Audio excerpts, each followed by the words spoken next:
Hello everyone, हमारा section 98 तक complete हो गया था। सेक्शन 99 और 100 को देख लेते हैं। सेक्शन 99 किस चीज़ की बात कर रहा है?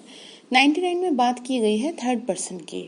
थर्ड पर्सन से मतलब ये है कि जैसे अगर कोई भी डॉक्यूमेंट है, ठीक है, अगर कोई भी डॉक्यूमेंट है और उसमें कोई भी व्यक्ति है और वो जो व्यक्ति है ना तो वो पार्टी है उस केस का और ना ही वो रिप्रेजेंटेटिव है, ठीक है ना।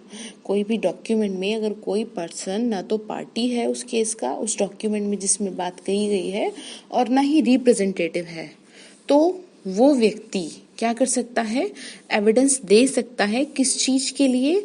जो यहाँ पे एक वर्ड यूज किया गया है, वेरी करने के लिए, ठीक है।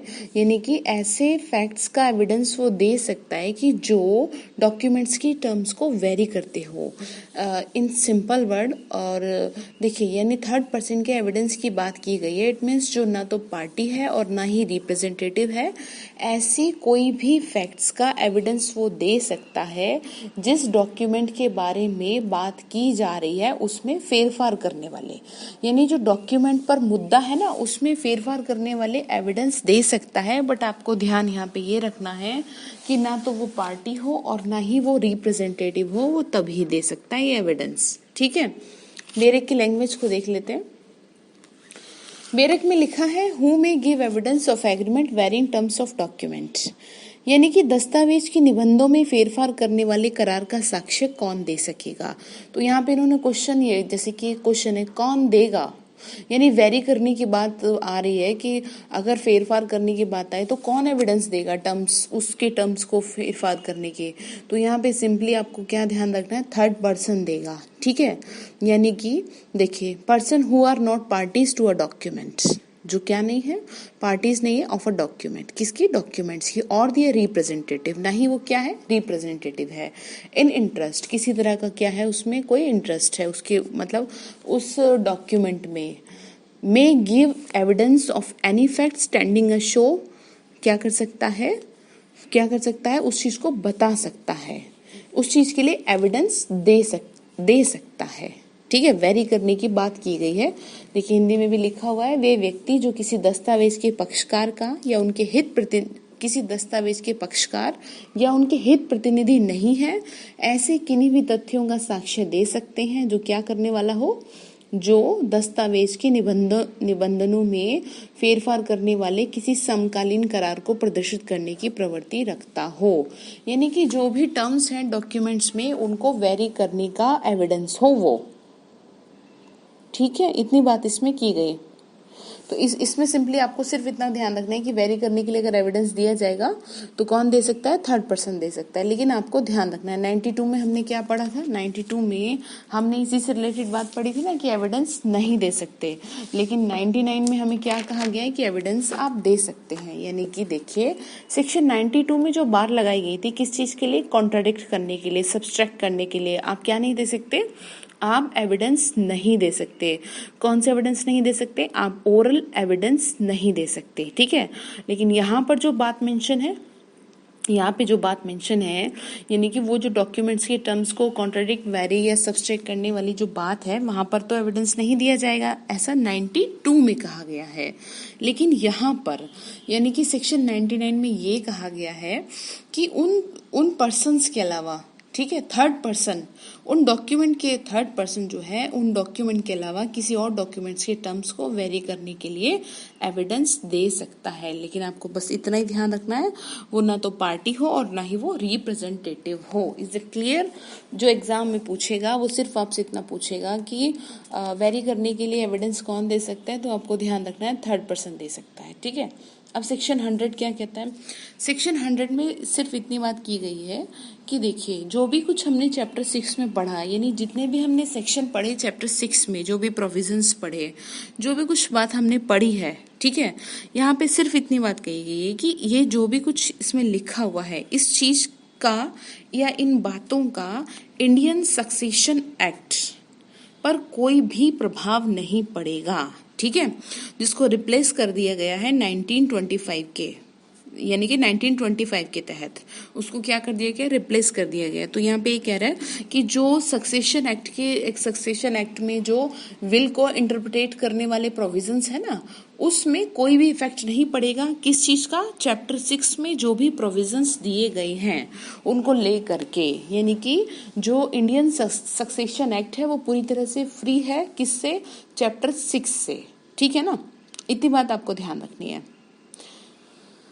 सेक्शन 100 ये कहता है कि चैप्टर 6 में जो भी कुछ कहा गया है 1925 के प्रोविजंस के ऊपर कोई प्रभाव नहीं डालेगा, जो कि क्या है, विल को इंटरप्रिटेट करते हैं। पढ़ लेते हैं बेरक को।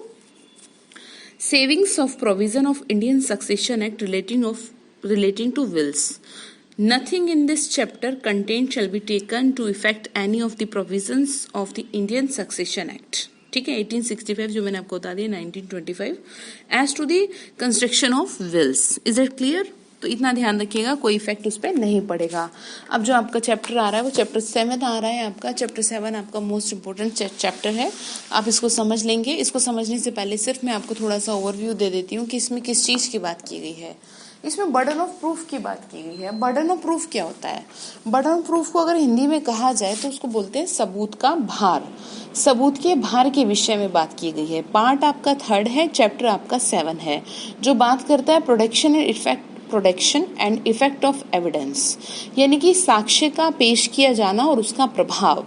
जो आपका चैप्टर 7 है यानी सेक्शन 101 है, वो आपको ये बता रहा है कि जब भी कोई केस चल रहा है, ठीक है, जब भी कोई केस चल रहा है तो उस केस में किसी भी बात को साबित करने का भार किस पर होगा, कौन सी पार्टी पर होगा। आपको इसको ध्यान रखना है कि जो बर्डन ऑफ प्रूफ है ना, ये शिफ्ट होता रहता है, कभी भी कॉन्टिन्यूसली नहीं रहता। लेकिन जो जनरल रूल है वो मैं आपको बता देती हूँ।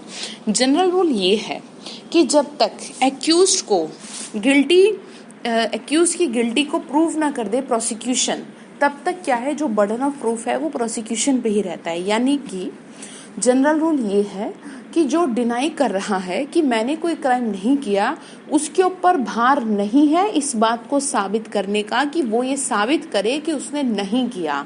भार किसके ऊपर है? भार है अपोजिट पार्टी के ऊपर, यानी प्रोसिक्यूशन के ऊपर, जो ये कह रहा है कि तुमने ऐसा किया है। तो कोर्ट यानी लॉ और you can say that evidence act हमें ये कहता है कि जो तुम कह रहे हो ना कि हाँ इसने क्राइम किया है, इसने ये क्राइम कमिट किया है, तो तुम ही ये साबित करो कि उसने ये क्राइम कमिट कैसे किया। ठीक है, जनरल रूल ये है। लेकिन ये कैसे शिफ्ट होता है, कैसे चेंज होता है, वो हम आगे के सेक्शन में देख लेंगे। ये 2 प्रिंसिपल पे बेस्ड है, ओनस प्रोबेंडाई और फैक्टम प्रोबेंस। इस चीज को आपको ध्यान रखना है। ओनस प्रोबेंडाई का मतलब क्या होता है? Burden of proof. ये आपका प्री के पॉइंट ऑफ व्यू से जो ये 2 वर्ड मैंने बोले मैक्सिम, इनको आप ध्यान रखिएगा कि प्री में क्या है, कई बार पूछ देता है कि इसका मतलब क्या होता है। फैक्टम प्रोबेंस का मतलब होता है प्रूविंग अ फैक्ट, यानी कि क्या करें, फैक्ट को प्रूव करें, यानी जो मटेरियल फैक्ट हैं उनको प्रूव करने की बात की जा रही है। ठीक है, इन सिंपल वर्ड देखिए, जब कोई व्यक्ति क्या है, किसी तथ्य को, किसी फैक्ट को साबित करने के लिए बाउंड है, तब ये कहा जाता है कि उस व्यक्ति पे सबूत का भार है।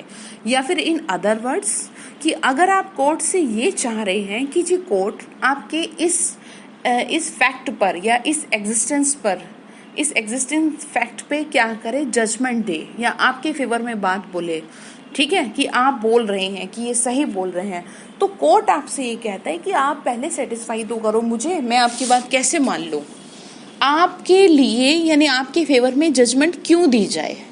आपके पास एविडेंस या तो इतने मजबूत हो, ठीक है ना। देखिए सिविल और क्रिमिनल में यही पंगा होता है। जैसे कि आप देखते हैं वो जज लेडी दिखाई जाता है, स्टैचू बना रहता है, उसका मतलब क्या होता है? देखिए उसका मतलब यही होता है। सिविल में क्या होता है? सिविल में एविडेंस पे काम होता है, ठीक है।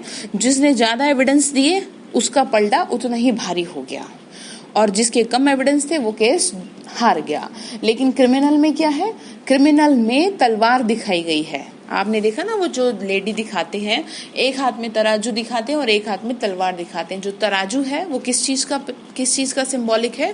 वो सिंबॉलिक है आपका सिविल केस का। और जो क्रिमिनल है वो किसका सिंबॉलिक, जो तलवार है वो है क्रिमिनल का सिंबॉलिक। तो आप इस चीज को ध्यान रखिएगा कि क्रिमिनल में क्या है, क्रिमिनल में आपका क्या है, साबित करना होगा प्रोसिक्यूशन पर, ठीक है।